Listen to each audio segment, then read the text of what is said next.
Hey everybody, this is Miss Akimoto, and I just want to walk you through how you're going to do your vocab this week.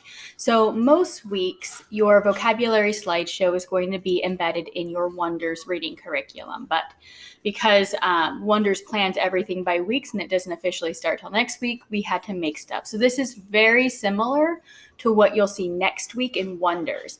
So when you go to Wonders and you click on the vocab slideshow, you'll see a list of the words you will need to know. And usually there will be more than one, but this week it's training. So you'd see that this week, the only vocab word you have is chemicals. You then would go to the next slide, which has an example, has some pictures of the vocab word. It has an example of how to use it in a sentence. And it will also have this little box where it will read it to you. And I encourage you to do that. So on this, you can click that and listen to it. And if you go to the next part of it, it will have the routine. So you have example and routine. And in the routine, same thing, you can listen to it, define your word, give an example of how to use the word in a sentence, and then a question for you to ponder to help you really understand what the word is. So chemicals is the word you have for this week, and this is your slideshow, which you will have access to interact with, play the recordings.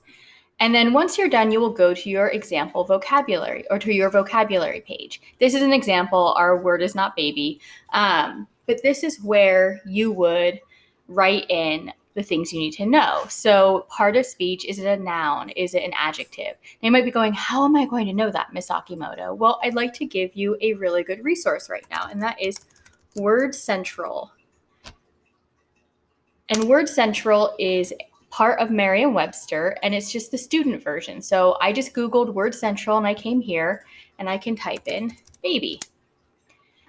And this brings me to a bunch of different options. So if I look, the first one, a noun, baby, a young child. That's what we want. So if I look, that is a noun. So I can go back and I can click in this little box right here. You might have to click it a couple times so I can write that it is a noun, which is a person, place, or thing, or idea.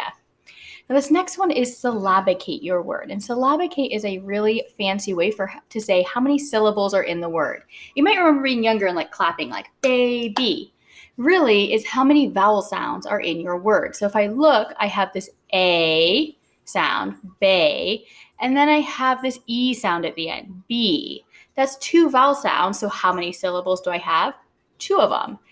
Now, you can also look on your dictionary to see how do I syllabicate it.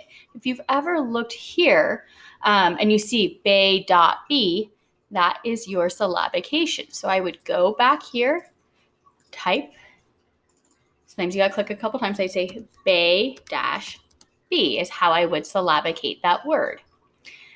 You then define it in your own words. And this is really important. Could I go here and just read what it says? Yes, but that doesn't really actually teach me the word. This is your chance to really make sure you know what it means. So if I was going to define baby in my own words, I would say a really young person who is less than a year old is how I might define a baby. Someone's less than 1. So if you wrote just a young person, if you wrote an infant, something like that, that is defining it in your own words. That's fine. Then image. Now this is where people go, how am I going to draw it? I can't. Let me clue you into a secret. You can go up to insert, image, search the web, and I can look up a picture of a baby and pick the one I like. Not Baby Yoda. We're going to look for a real baby. And I can go like, oh, look at this baby. And then if you move my face, you can see that I click the one I want and I click insert. And it's going to plop that picture right here. Now this is way too big. I might go, too big, big baby. I can just make it smaller and plop it right in there. And then I would use my word correctly in a sentence. So this one, I might say, the mom had to carry her baby because it couldn't walk. Now, your goal with this sentence is to show us that you really understand your word. If you just say, I see a baby, I have no clue if you know what a baby is or not. All I know is that you know it's a noun. So your goal is to show us that you understand the word. So if I say the mom had to carry her baby because it couldn't walk, I know that you understand a baby is a really young person who isn't walking yet, isn't talking yet. That clues me in that you know. Once you are done, now, and other weeks besides this, you will have more than one word, but this week is just one. All you have to do is turn this in, and then you are all done with vocab for the week.